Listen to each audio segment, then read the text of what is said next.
Hello and welcome to the Creative Consciousness Radio Show on Blog Talk Radio. We are your hosts, Sam and Cabrini Greco, coming to you live from beautiful planet Earth. Throughout our conversation, we will be covering topics such as spirituality, global consciousness, metaphysics, and where you think we're truly headed. We have a great show to share with you today, so bookmark us and receive reminders. And you can visit our website at alltruenatural.com.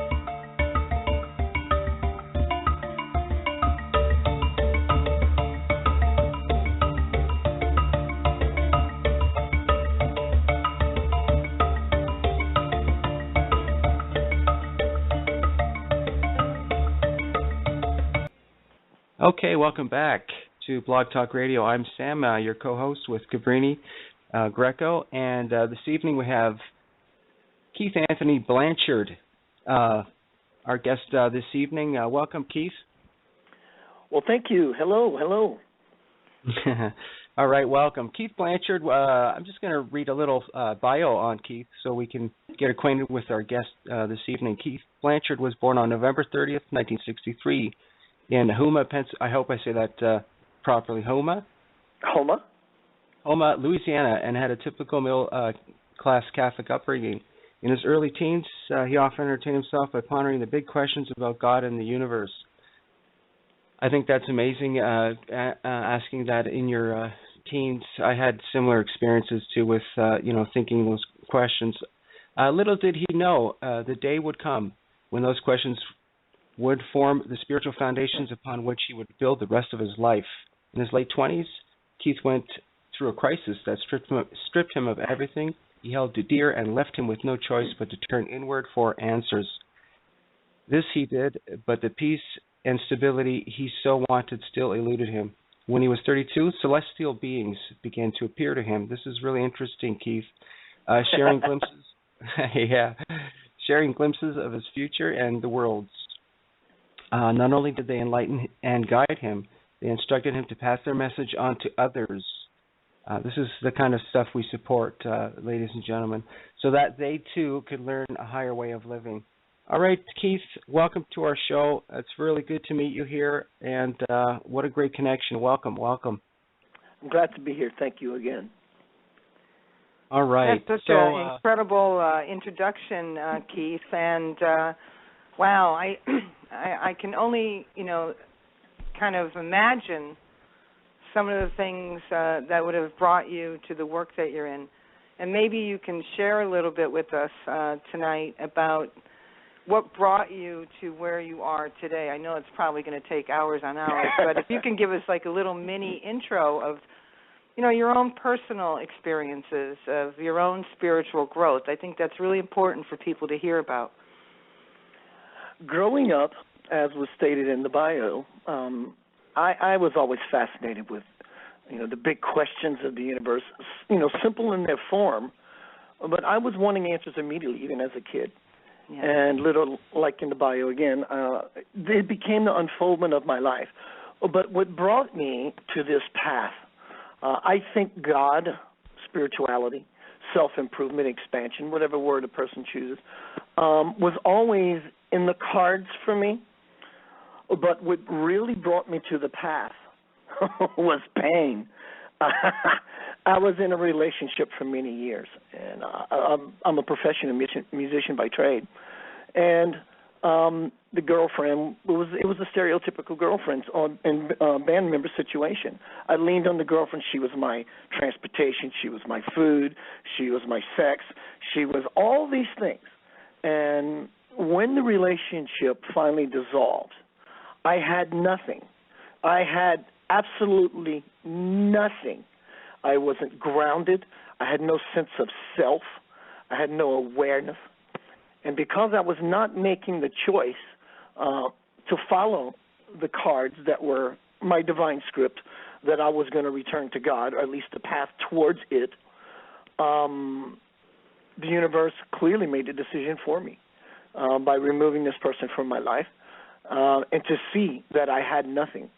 And I began to look inside because of someone in the metaphysical movement mentioned to me, said, Keith, I don't expect you to believe any of these things I'm telling you, but you put these into practice and your life will become an ongoing miracle. That day, that week, that month, that year, my life began to curve within itself. Wow. Exponentially. And, short time after really wanting it, I've always said that you have to want your life to be the best it can be, to move into a state of bliss is by your passion. Passion is the fuel for creativity. And I've always been that kind of guy that will jump off the high diving board head first. If there's a fear, I may want to look at it for a little while and kind of examine it.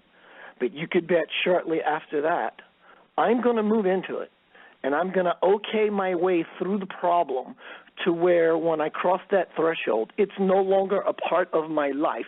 It's no longer a gravity. It's no longer this weight that binds me. And this is my path of empowering people towards absolute bliss and freedom. Wow. What a mouthful.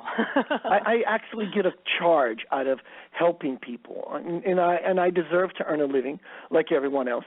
But I do it because I get my jollies seeing something happen in someone that is spontaneously created by something I've done, be it a touch, a look, a word, a gesture, just to listen. And I've found, and this is absolutely so real for me, that I've learned to create a disposition within myself at the drop of a dime. When I'm out playing music nightly, which I do, I get the opportunity to network and meet so many absolutely gorgeous people.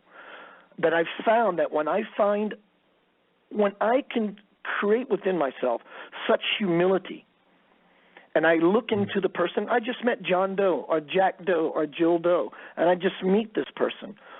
When I find something beautiful, truly delicious and beautiful about a person that I am engaging with, and I begin to admire it, be it a physical beauty, be it something they do for a living or the way they talk, or whatever the attribute may be, and I begin to massage and admire that quality, I literally see God step out of that person right in front of my face.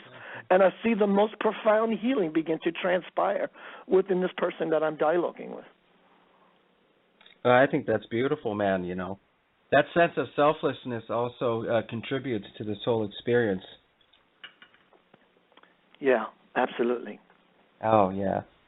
So when we can totally relate when you say, you can see the presence of the Creator, of God, or whatever we want to call it, within that person. There's that sense of unity. There's that sense of oneness, that connectedness. There's no time, no space. Man, I'm so happy that you're sharing this with us because it's such good news. I've found, Sam and Cabrini, I've found repeatedly in all my years of soul exploration, extensive and intensive mind cleansing processes, I've found that what people are really wanting is to know that someone actually cares. Yes. And that shift, and coming from that space and that place as you dialogue and intermingle with people, is the path. It is what will change the world.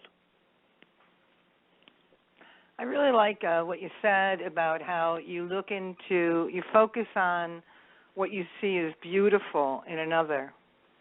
And I think that's really unique because beauty to each of us, we all have our own idea of what beauty is. And so I think it's magnificent how that happens, that we can actually look into someone and see beauty that we feel individually is beautiful.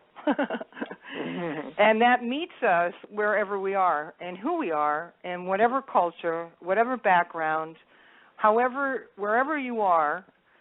If you look into someone's eyes and you look for what you perceive as beautiful, you are met with beauty. And, of course, love, right? You see God. And, wow, that's a really wonderful idea and way of living to share. Yes, yes. And, and I know for a fact with every fiber of my being, because, as you said, beauty, God, these words are synonymous, right? And because I'm admiring and appreciating and massaging that beautiful quality I see with them, I'm basically exciting the God in them, and therefore it steps forward, and I see it. And the profound change it has on a person, it does a number on me. It makes me feel validated.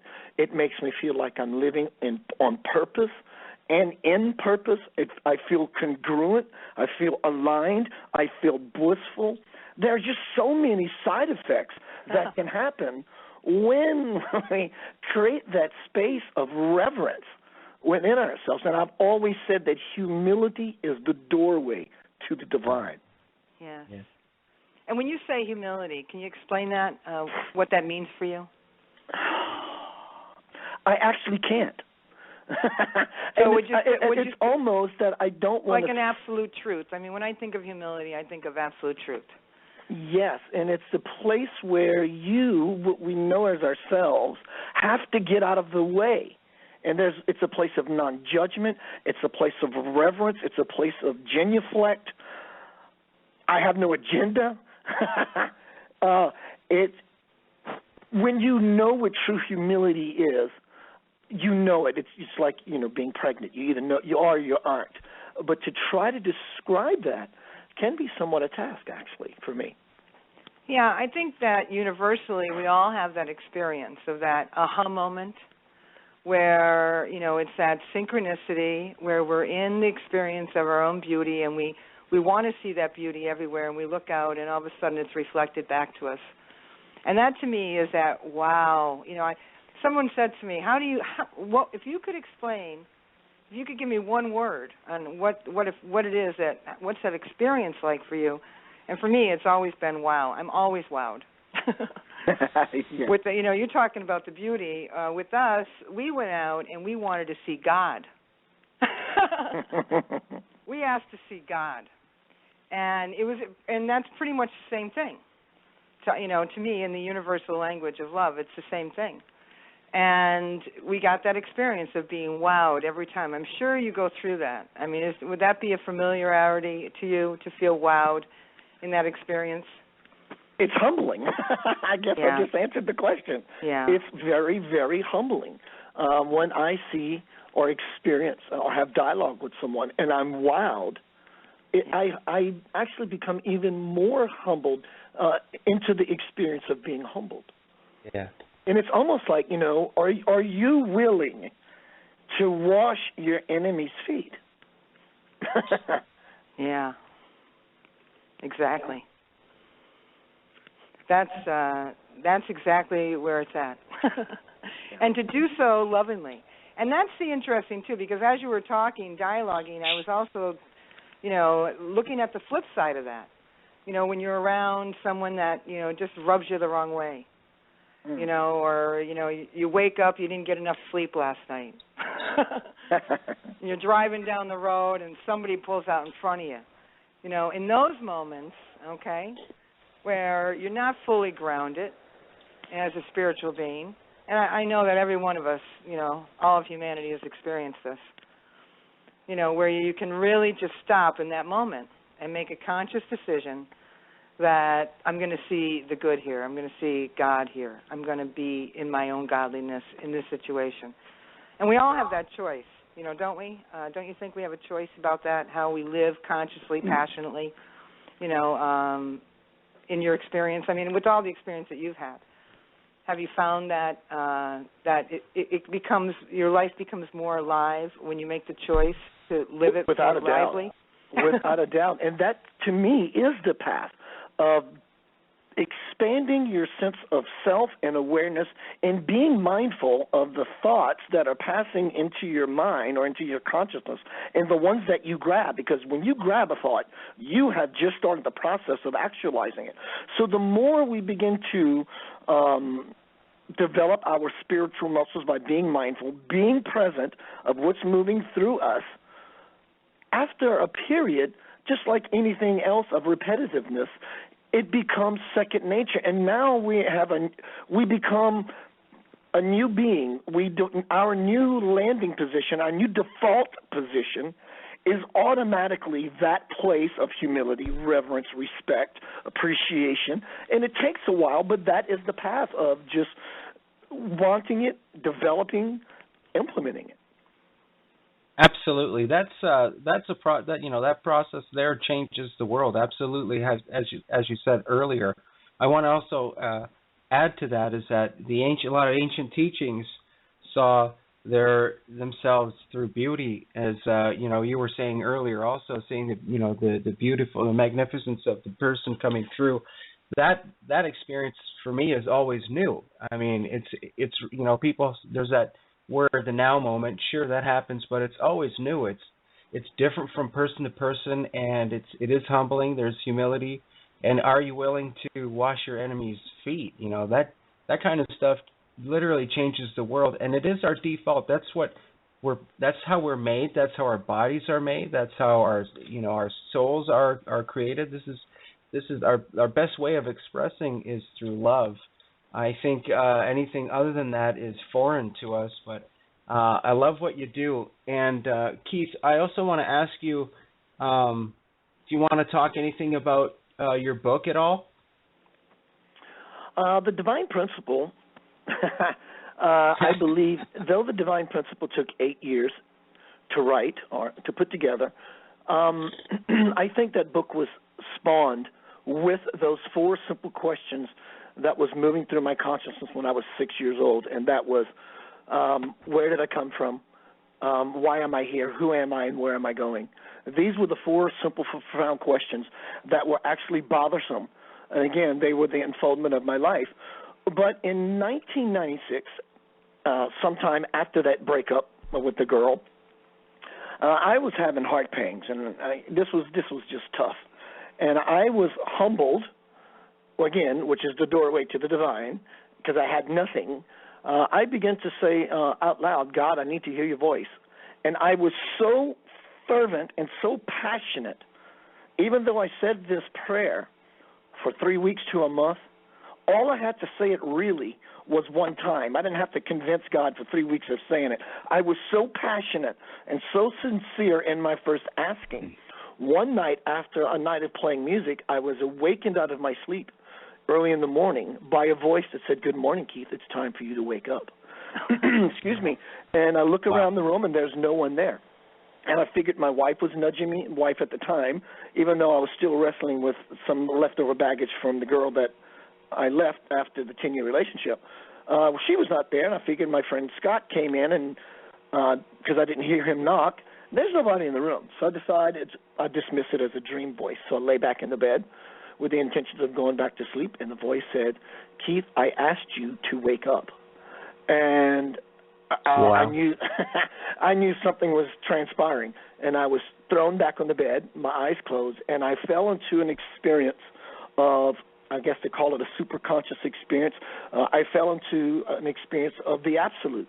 I was standing in the presence of the divine, and there wasn't a divine and there wasn't a Keith. It was a marriage of a level of consciousness that I was plugged into. I mean, when the voice began to speak, though I heard it, it's a very different way of hearing. I didn't necessarily hear, God like 10 Commandments, Charlton Heston, Moses with the burning bush. Though right. It had some of that quality to it, I guess because of the grandness of it, but I smelled the voice. I could taste the voice. I could see the voice. I could feel the voice. It was everything imaginable. And now keep in mind, this experience, though it only lasted a matter of a few seconds, it seemed that it was for quite a long time. And the voice impregnated me with information saying, Keith, I want you to go sit on the sofa and let your mouth move. Grab your tape recorder. And I said, what will I talk about? And says, trust me, the thoughts will come.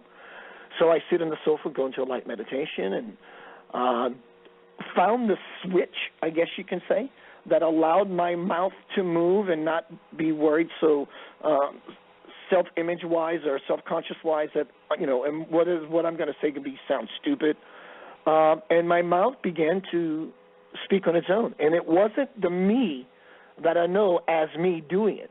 Some people call that channeling, I guess you can say. But over the course of 8 years, the voice repeatedly reminded me, Keith, don't only write the words. Let your thoughts, your feelings, and the experiences that show up in your life write the book. Let's say, for example, and I wrote the book with a conversations with God kind of premise. That's the idea. God and I have a dialogue. But let's say us three were having a bite of food in a restaurant, and I pose a question 2 weeks before about whatever the situation I want to know about, to ask on behalf of humanity. This is a very serious question that humanity is wrestling with. Dang it, I want to know an answer. And we're having food at a restaurant. And though I'm practicing peripheral awareness, expanding my awareness, I actually overhear a conversation of some people in the booth behind us. And they give me the answer that I asked 2 weeks ago. And what I knew that the way I would gauge that is the answer is by the way it made me feel. There was an absolution about it. There was a no doubt about that I was spoken to by God through these people who have no idea that I'm eavesdropping and that they just gave me this juicy piece of information. And so I did this for 8 years. And I'm proud to say, happy to say, and grateful that the book went bestseller status, which was not so much a pat on the back for me, good boy, Keith, you've done good work, but more or less to use that status to get attention of people so that I can use this gift of empowerment and helping people becoming empowered themselves and live bliss-filled lives. It's everything that makes me feel, like you said, functioning. It makes me feel alive, truly alive. Well, it's almost as if you're saying that, the book itself is a living expression of spirit, and I really appreciate that, because I find that whenever there's a book written about spirit, that's, whoever does the writing, that message that comes through is universal, and that message goes. And I mean, it doesn't surprise me that you've become a bestseller, giving that message. I mean, what's driven you, of course, is making that happen. I always see.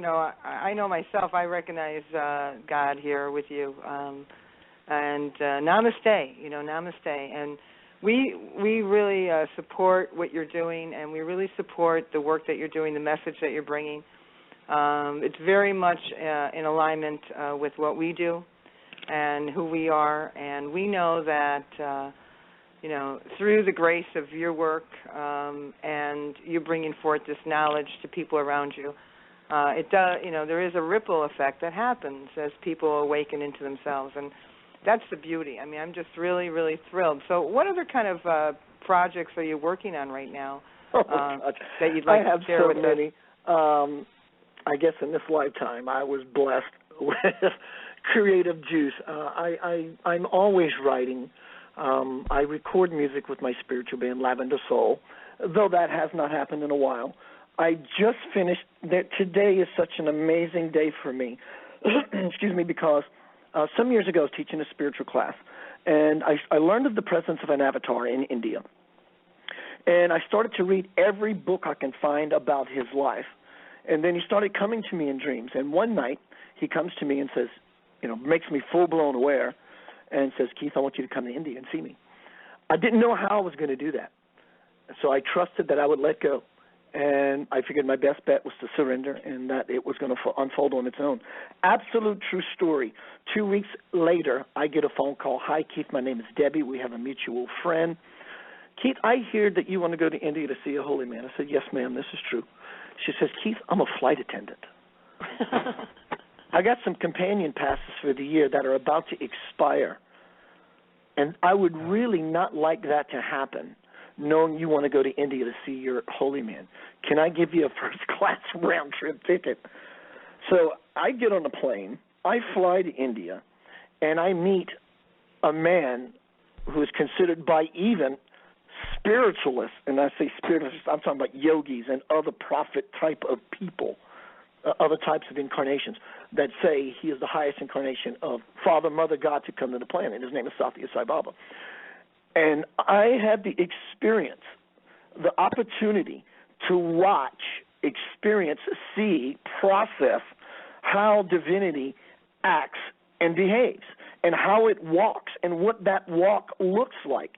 It looks like he's gliding on water, and it's musical when he walks. And while I was there, before I left, I was told, Keith, get a tape recorder and log your experience. And I logged the experience 14 years later, today, which happens to be Sai Baba's birthday, which my father's 80th birthday was yesterday. I uploaded the book as an offering to the incarnation, or God, at least in that form, titled For the Love of God, about my journey to India. And so that is actually going to be back. I love this alignment. In 7 days, which happens to be my birthday. Wow. Oh, wow. And who says there's not perfect timing? Yeah. And also, I recently released a movie called Do What You Love, A Path to Passionate Living. There's just another amazing, long-winded alignment behind the movie. But it was done by Blue Cast Productions in New York, and it's very awesome quality about empowering people, using my life as the example, saying that you can be a full-time musician. Don't let people fill your head with crap. You can be a florist. Well, Keith, I don't know how to do that. Well, go have a conversation with the florist down the street. There's a belief in the consciousness of America that we can't do what we love and be successful. Where did that come from? Yeah. I don't know. But the movie is about empowering people with the tools that they need so they can do what they love and earn a very successful life. Sure. Where can people see your movie, Keith? You can go to KeithAnthonyBlanchard.com, which has everything that I am into. But the movie has its own website, which is www.dowhatyoulovethemovie.com. Nice. It's a $5 rent. It won't break you. It's an hour and a half long. And it's just filled with some beautiful people testimonying and sharing their insights. And it's also a lot of fun. Wow, what an adventure you've been on. Yeah. Wow, that's great. You know, Keith, I want to ask you some about your bio here. I was kind of glimpsing through it again, and it says, when Keith was 32, celestial beings began to appear to him, and they were sharing glimpses of the world's future. Can you share a little bit about that with us? Absolutely. One of the celestial beings was again, Bhagavan Sri Satya Sai Baba, making his presence known in my life, and still to this day. But this was occurring in many different ways, in many different levels, and many different energies and entities. I would have experience with angelic beings, Gabriel and Ariel. I would have experiences with higher level, extraterrestrials. I mean, I was having experiences when I was about 8 years old that I did not remember until they started reoccurring again when I was 33. Now, I can't tell you if the experiences were happening when I was 33 or if in certain states of consciousness I was so present of remembering when they happened back when I was 8. Wow. Wow. But I did have the opportunity, and for the listening audience, if there is any doubt in your mind, if we are being visited by other worldly beings, I'm telling you, it is so real, not in the form of just visiting here in our skies and in our consciousness spectrum. They are here. I was fortunate after a spiritual class, a friend of mine by the name of Laura says, Keith, would you like to meet an alien? And being funny as Laura is, I figured that was just another one of her little jokes. But I saw something in her that was different. And I said, sure. She said, follow me. And what I experienced, I had no clue what was going to transpire. I didn't know if a little green man was going to jump from the corner of the building and say, nanu, nanu. I had no idea what was about to happen. And she walks me upon this 5'1" woman who had a voice probably like you can imagine because of her stature and very mousy and squeaky-like.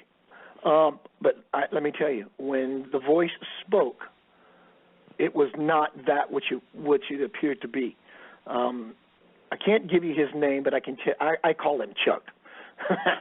This guy it was a male gray, a hybrid gray human working through the body of a woman. Wow. And my experience for 4 years befriending this person was not human. Take me in waking states of consciousness, grab my hand, and yank me out of body and sit me in a starship and ask me what I see. Yeah. Wow. Yeah. And all of my life, I just had the opportunities to mingle and get to know that these other realities, these other bandwidths are real and they are obtainable for everyone. Yeah, the way I look at it, and the way I accept it is that if the idea, if it can be voiced, no matter what that idea is, it exists. Because to me, voice is, afterthought. It's already in motion. So, I really don't question the infinite. I'm in agreement with you that, everything exists that can even be spoken. And because once we speak it, it's there. We create that form, and, we all do that. I've had those experiences as well with the, seeing grays and la-di-da. When you were having these visions, when you saw the future, what did it look like for you? What did you see that maybe our listeners may find useful in their life today? Again, as I said earlier, it's not seeing as we would know seeing to be, and I'm sure you guys being on the spiritual path, you probably are aware of what I'm saying. It's a very different way of seeing things. Though I did have some movie images flash in my third eye, as if I was watching a movie at the theater, or as if I'm in a dream state, just watching a dream on that mental screen and waking up and remembering. There was some of that. But the seeing was more of an absolute knowing. It was a different texture, a different color, a different timbre way of seeing. It was more of an absolute fact that certain events are going to take place. The government of the United States is going to crash. It's going to be like walking on thin ice. The bottom's going to drop out, if that's what it takes. But this planet was created from a divine source that had an intention. Oh, that's right on. That I'm here doing my part. Millions of people are here doing their part. I see the unfoldment of that divine, beautiful soul wending its way through many millions of people on the planet. Yes. Yeah. And I see the dance, the tango, if you will, the tension, and people like, I don't see the world getting better. Look at all the horrible stuff. That's why I'm seeing it getting better, because this energy has to dance back and forth, and it's going to exponentiate and get faster because it's trying to work itself out. It's trying to resolve itself. And the bad stuff has to come up in the pot so the divine ladle can scoop it out. Yeah. And that divine ladle is us becoming aware of ourselves collectively as one. That's right. And the dance that we're getting from the political arena, the dance that we're getting from all the violence in the schools, that is actually what's helping us to do it. Yeah, That's true. It just causes people to rise up even more. The spirit of goodness, of love, gets even stronger because it's the only power that really is. I mean, well, there's definitely understand that. There's definitely a purge going on. Yeah, there seems to be a purge going on, a purge within the human soul, across the board with humanity. And, I just want to say right now, to anybody that's listening, if you're happening to go through that, it's part of the awakening process to actually purge out which is not really who you are.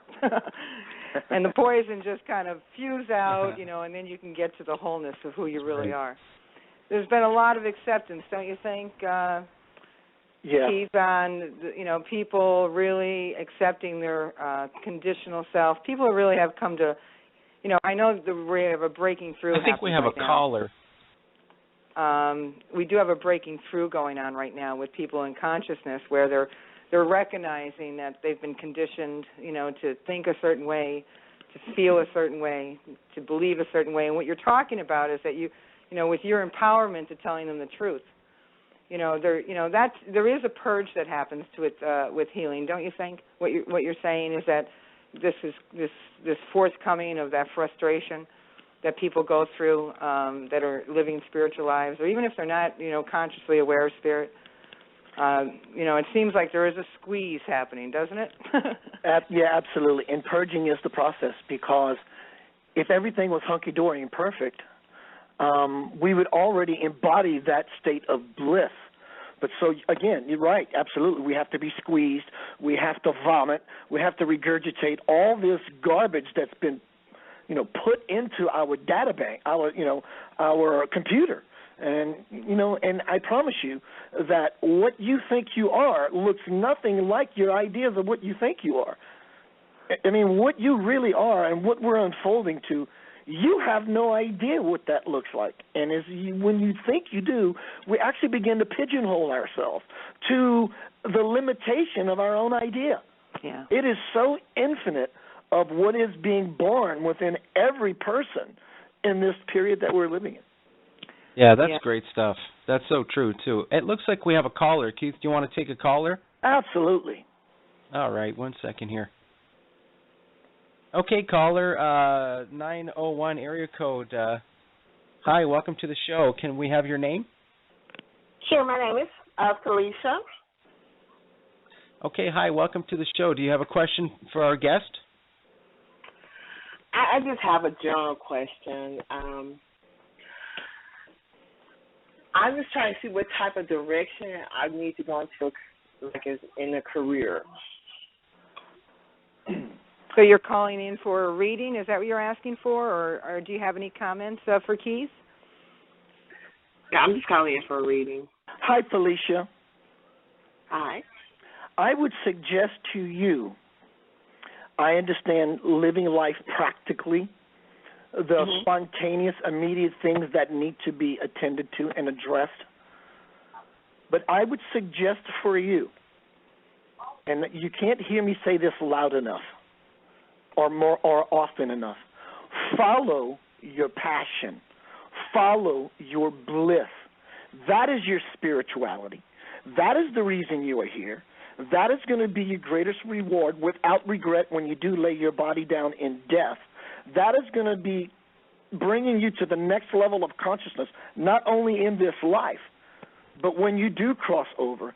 In your passion and in you doing what you love, if God is a being of love or a consciousness of love, when you do what you love, you are doing God, and it's living inside of you. There is no more profound healing that can take place than you not believing what people tell you, what society dictates to you, what you should do and how you should do it, and this is the only way it can be done. Don't buy into the dogma. You follow your passion. Go to school if you have to. If it's to own a car, go start driving that car at the dealership.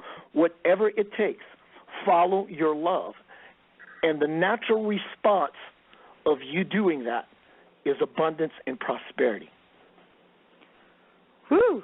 And don't talk yourself out of it. You know me, don't you? Don't talk yourself out of it from some childhood belief that you don't deserve it. Right. Or that you're going to fail because you can never aspire to that because it's too much to do. Think about it this way. If your passion takes you 5 years, 5 years from now, you're going to look back and go, I'm here, versus living with regret. And, I wish I'd have started it last week. I wish I'd have started it last week. I wish I'd have started it, and so forth and so on. Right. And don't do it for the goal. You can't do what you love for the goal. You doing what you love is the journey. That is the goal. I'm doing this every day just because I can. You take money out of the equation. This is not an anti-money campaign. You take money out of the equation, you are left with the essence of why that feeling of what it is you love has been placed inside of you in the first place. Right. Money is the distraction. But when you do what you love, you are the best you that you can possibly be. Therefore, your value shoots through the roof. And then you get all the money you want. Then you get all the prosperity, all the abundance you want. You get all the attention you want. You get everything. It's because you're expanding God, love, passion in you, and you bringing that into the world. Your joy begins to rub off on other people. They want to know, why in the heck are you so happy? Right. And we change the world one person at a time. Absolutely. Hope that works for you, love. Thank you. Oh, you're welcome. Thank you. Thank you for being here with us this evening. I mean, this is just tremendous, the information that Keith is sharing tonight. And it really is. It's almost like the ABCs. You know, like, here it is. I'm going to lay it out all for you. This is the way it is. You know, get on the boat. You know, get off the boat. Get on the train. Get off the train. You know, but do what you love. You know, and people think that the passion of the path of spirituality, they think it's this really difficult thing. They think I got to read these books and I got to follow this way and I have to do that and I have to stop doing that. It's really not that hard. The hardest part of it is throwing yesterday's newspaper in the garbage. Yeah. Just put all that aside. Yeah, and that moment, right, Keith, it happens right now. And it might be happening for somebody who's listening right now. You know, they might be coming to that point and saying, you know what, you know, I'm just done with that way. I'm just going to throw this all in this bucket, and I'm just going to surrender. And that's what I'm kind of hearing what you're saying, is that you're surrendered to the goodness. It's like it's all good. You know, surrender to the goodness. Be the goodness. You know, you are the goodness. And like what you were saying, I really saw that, you know, your ideas of who you are today, you know, including us, you know, including anyone, you know, what they're going to be in, you know, 5 years or 10 years is going to be a dramatic, you know, leap, right? A leap into what you know about what your tomorrows are going to bring. You know, as long as you're walking in love, all that magnificence becomes realized for all of us. I think those small changes you make about yourself now over a period of 10 years is huge. Yeah. And the changes are funny because it's really about letting go, isn't it? You know, I was one time that the message of following your passion is really, really key there with that, because, you know, I was told that too by someone I used to go see to get spiritual messages from, and the message to me was follow your passion. And in doing so, you're absolutely right, Keith. In doing so and following your passion, you're expressing even what you're good at. You're expressing love, and that's the way to go. Is whatever you're passionate about. Not only you get to experience yourself, but everybody around you gets to experience, you know, who and what you really are. I think those are really, really important messages for our listeners as well. Yeah. So absolutely. And people get the chance to see you in your fullest effect, and that in and of itself is a teaching tool. They get to see how you act and behave, so they can identify with that and become that themselves. There it is. Yeah, absolutely. Because it's all available to us, however we want to see it. Whether it's available to us, whether we are equipped with it, you know, it's there, it's present, and it's. I also stress that it's just our natural state as well, you know. Yeah, for sure. Yeah. Yeah, that's a powerful message, Keith. Thank you so much for sharing that with us. Follow your passion. Absolutely. That's powerful stuff. It rings true. You know, you become good at what you love. You know, if there's certain skill involved, you become a master of that skill just through the passion. And that's really good stuff. I always thought, and I always speak to Cabrini about it, and we used to speak to it, you know, since the first day we met, and was, you know, if everybody really did what they love to do, what a better place this would be. Because, you know, right. You know, we would get, like, you know, if someone would really love to cook really good food and really love to do it, you know, can you imagine the food or the music or the, you know, social structures or the scientific, you know, discoveries? Man, that would be amazing. You know, if you did what you love, you'll never work a day in your life, so you don't come home grumpy. You don't take it out on the wife, who might take it out on the kids. What begins to happen is the household has peace, and your neighborhood has peace, and then your city has peace, and your state has peace, and your in a nationwide level has peace. And this begins to exponentiate and just explodes all over the world. It's a really simple formula. Yeah. It's a real simple formula. I think we're headed that way. You know, I think everybody who's going through, you know, their own created chaos or influenced chaos from others, you know, everybody wants good for themselves. There's that natural, innate thing present within ourselves that we want to be in well-being as we experience being human. You know, it's innate. It's innate within us to, you know, to have good things and to feel love and to feel that we are loved and to share that with each other. It's so true. It's in our face. And you're right about that thing you said earlier regarding it's not very hard to do. It's not, you know, living a spiritually purposed life is not so much of a struggle once the heart is attached with the mind. You know, I love when you said about that. It's not that hard of a thing to be in, you know. Yeah, what we're looking for lies right behind the mask of what we know as ourselves. It's almost, and it's literally now, if you can just step back, if that gentle with yourself, just step back. There's a place, even just doing that metaphorically right now, listening audience, if you can just take the time to step back, in that, you are operating from a very different power position. Very different power position. And you, Cabrini asked a minute ago, and I think maybe Sam as well, what was it like having those visions of the future, and what would that look like? I can't answer that because I know it's going to be beautiful, but no one has any idea. That's why it was hard to get pictures or images because, you know, how do you describe, you know, spaceships coming out of the sky and landing on the ground? How do you describe avatars, divine incarnations walking down the road? How do you describe seeing someone hurt? Or actually, in that perfect world, no one will be hurt. But if someone did happen to get hurt, as we do develop ourselves towards that level or plane of existence, that heaven on earth, someone's going to be able to walk up to someone and put their hands on their head and heal them right there on the spot.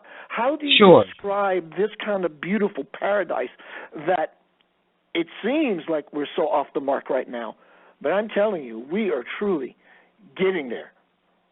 Oh, yeah. It's yeah, when everybody starts doing what they love to do, I mean, that's where it's at. And, you know, even in my experiences, you know, there was points in my life where I told myself, man, what do I love to do? And I followed that. I frequented whatever I needed to do. And it opened other avenues. Other skills were you know, dormant that came to life. Other ways of thinking. My consciousness expanded just by that one simple, that one simple pinpoint look at what I'm good at. I took that avenue, and all of a sudden, just all these other doorways opened up. So yeah, I think it's perpetual. I think what you're talking about is something that's always new. It perpetuates, and I think that's truly where we're headed, despite what we see or what is being shown to us on a daily basis. I think that's where we're truly headed. Yeah, man. Yes. I would like to share a story with you how the movie Do What You Love came about, and this is for Felicia if she's still listening, about doing what you love can change and create an effect in your life.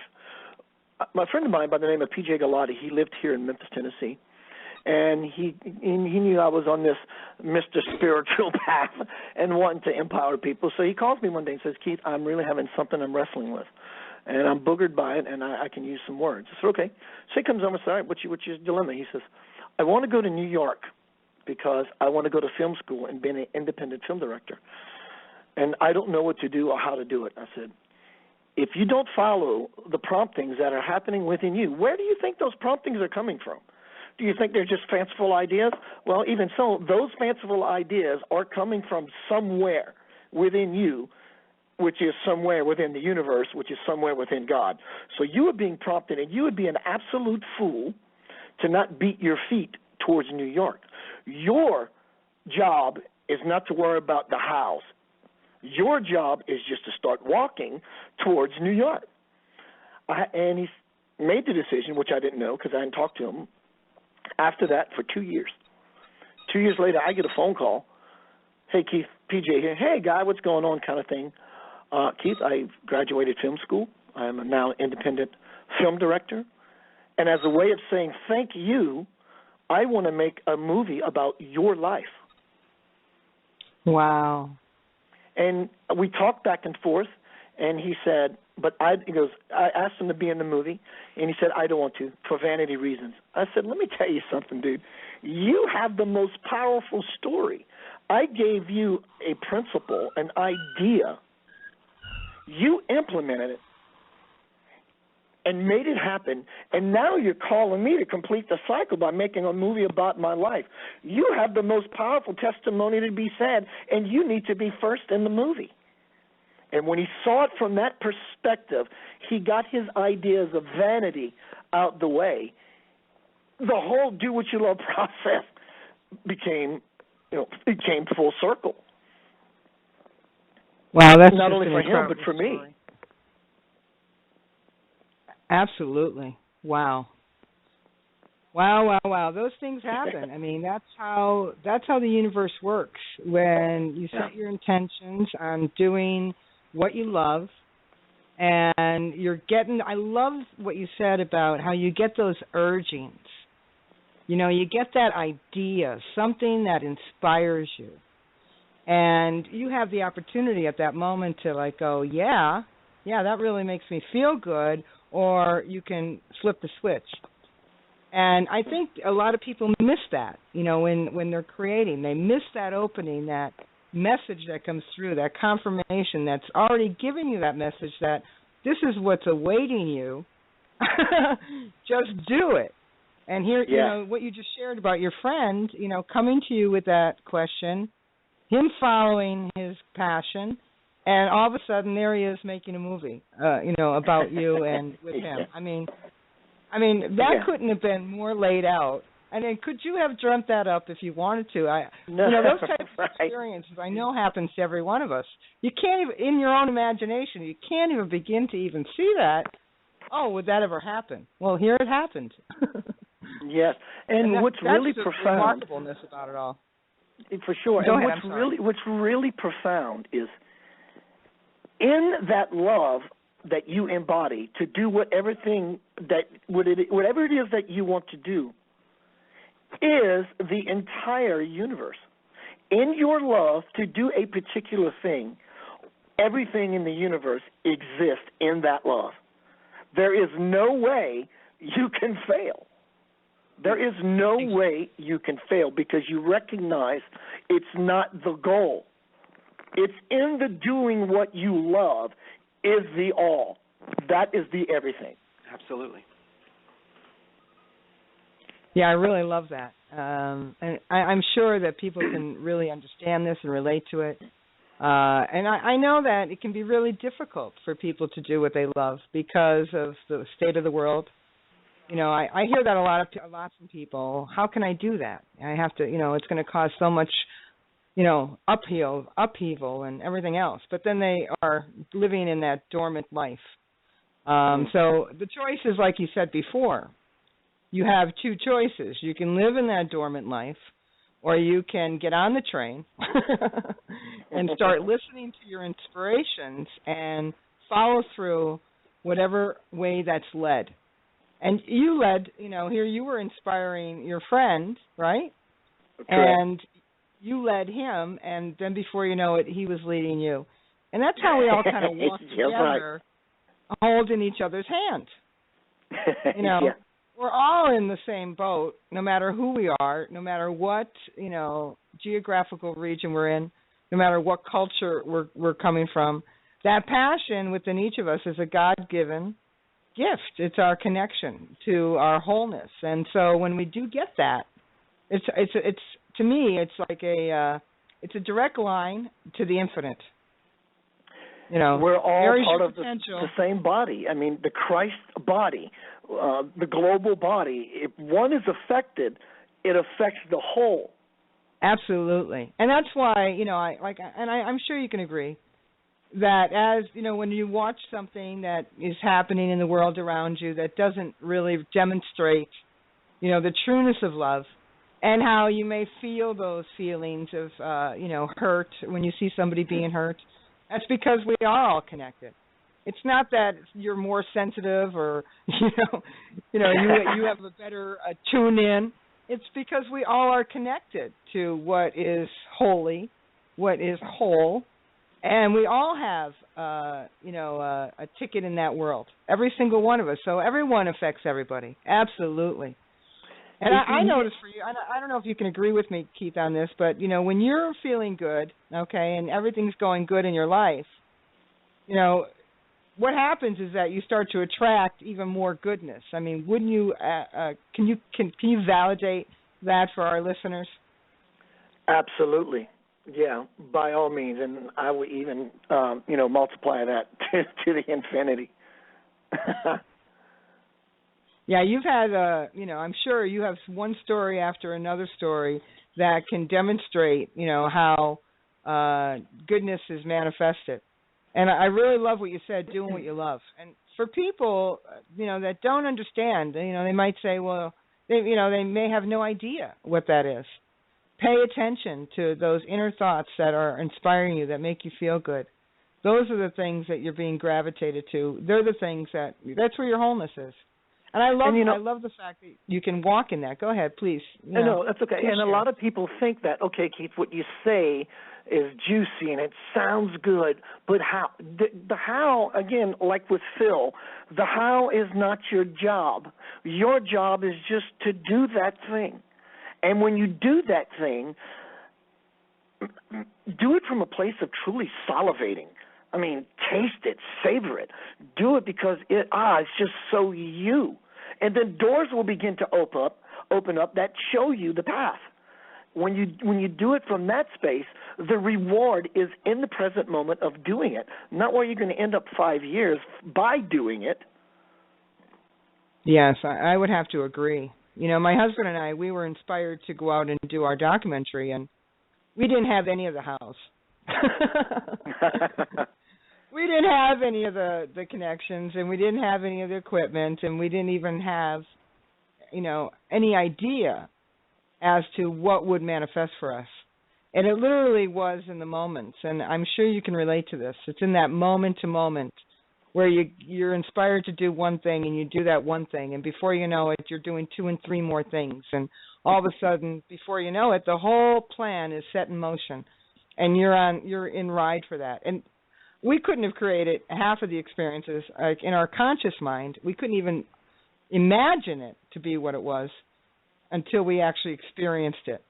And that trusting faith that takes for people to follow their path and really believe, in what their God-given gift is.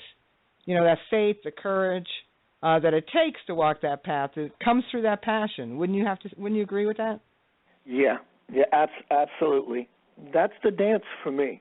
We live in a passionate universe. God is passionate. Higher self, whatever term you want to call it, it's passionate. None of this could have come about. Even your sinful, faulty self could have ever come about without passion. I mean, there's a consciousness, a conscious stream, a perfection, a place that exists within all of us. That it just takes, and I would say passion and sincerity are the same word, but there is just a little difference between them. The vibration is just a little different. Passion is the force, it's the drive, it's the power. Sincerity would be the passive. It's the softness, the yearning, the wanting. It's the humility side of it. And when I'm telling you, when you put these two together, there is no greater force. God is passionate. God is sincere. And next thing you know, we live in this place that we thought was a rock, was the center of the universe, and it was heresy if you thought anything else. Next thing you know, we live in a galaxy. And next thing you know, we live in a universe. Now we're coming to find out we live in universes. And so there is such an amazing passion. You know, what the power that lives in us creates worlds. Yes. And we just got to get out the way. And that's, you know, I think when you talk about the simplicity and how simple it is, I think that's the hardest part for people, you know, is to know that it's just really just so simple. It's just in a decision. It's really just in letting go and being present and listening moment to moment. And that simplicity, you know, people are so used to having, you know, the encyclopedias, you know, the books, you know, that are written upon. And I really love what you said, that, you know, your experience, you know, it happened through your desire for a better self, for you to be in a better place, and all of a sudden, because you began to listen, all of a sudden you've created a whole pathway through the consciousness of the divinity. And I just think it's wonderful. And who knows what's coming? I mean, it's really unlimited, isn't it, Keith? Yeah, and to sound off on something that you just said and support it is, you know, if my ideas were congruent, if my ideas were aligned, I wouldn't have went through that phase in my life that put me on my knees. So, Keith, put your ideas aside, because obviously you're on your knees crying to me right now. Let me impregnate you with a few. Let me expand you out of your mental box, out of your capacity to what you think is real, right, wrong, good, bad, holy, blasphemous, or real or even impossible. Because what you are drawing from is all your raising, your upbringing, society, your peers. You are a walking belief system. And until you are ready to put those playthings down, you will never hear my voice. Yeah, that's but when so true. I realized that moment of humility and beseeching, I was so sincere. There was no other path that could have unfolded for me. I didn't know what it was going to look like, but I just knew something was being born inside of me. And the more I see that happen and manifest in my life, the more conviction I have, which in turn creates more of the manifestation and bigger things in my life, which creates more conviction. And these two start to mirror each other and current within themselves and exponentially grow these bigger things that happen not only in my life but in everyone's life.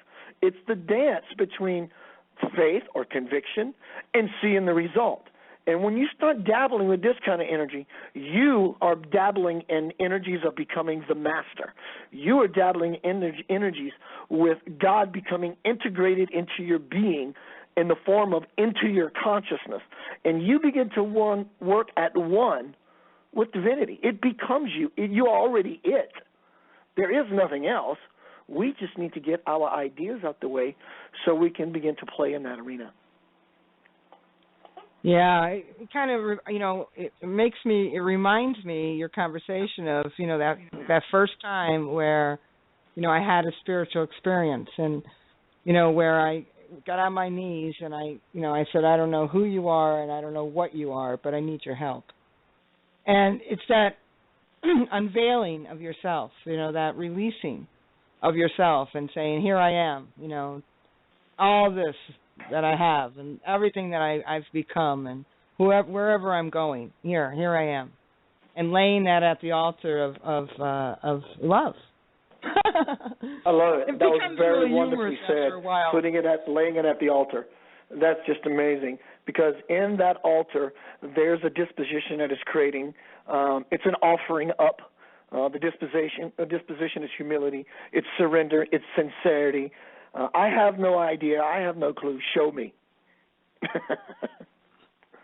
And I think no matter who you are, no matter how successful you've become in your life or how unsuccessful you are, that everyone individually has that opportunity.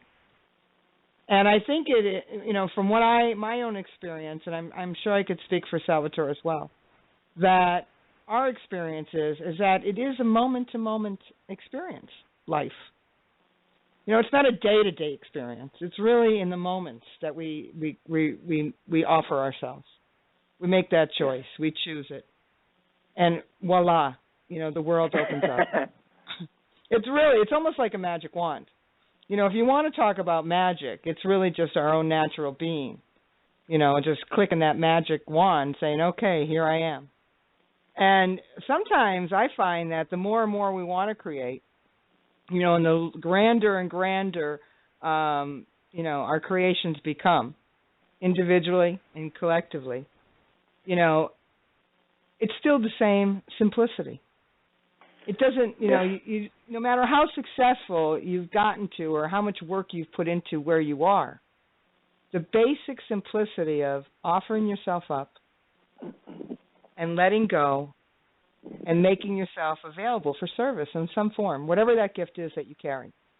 And I think that, wouldn't you agree that every single person in this universe, in this world, in all of our different dimensional realities, that's just the basics, that it's about our own gifts and what we can bring forth into the world.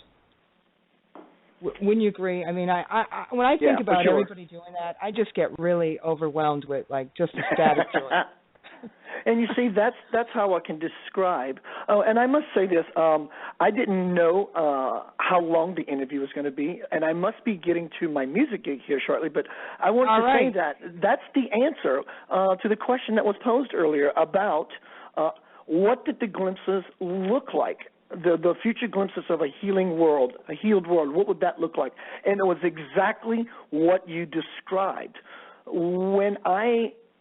It's a different way of seeing. Again, it's like when I think those thoughts that you just said of imagining this kind of dynamic in the world, I get goosebumps. I begin to expand in that moment right there. And to me, that's what those visions looked like as I was working on the divine principle. They would come in the form of just expansive ideas, but it's still somewhat seeing. Well, I just want to thank you so much. For those of you that are listening, we have Keith Anthony Blanchard here with us tonight. He's taken some time out of his busy schedule to share with us his key to creation and his manifestation. And, he has a wonderful book out and he's also a movie. His book is The Divine Principle, Anchoring Heaven on Earth, and you can find that on his website, which is KeithAnthonyBlanchard.com. He's in the process of releasing a new movie that you can download via his website. It's been a real honor, Keith. I'm so pleased and happy that you've taken the time to be here with us tonight. And thank you for sharing. I know you've been an inspiration to us, and I'm sure that you're an inspiration to many people that you talk to during your daily life and for those of you that are listening today. So we don't want to keep you from your schedule, and we are going to be closing just in a few moments anyway. But thank you. It's been a pleasure. I want to say thank you to you both. You have a beautiful, awesome, powerful platform. It's been an absolute joy and a lot of fun. And you gave me the opportunity to live my passion, to live and play with my joy, which is to, tickle the hairs and listening audience's ears so they can take the gift that was given to me in turn and implement that in their lives and change the world.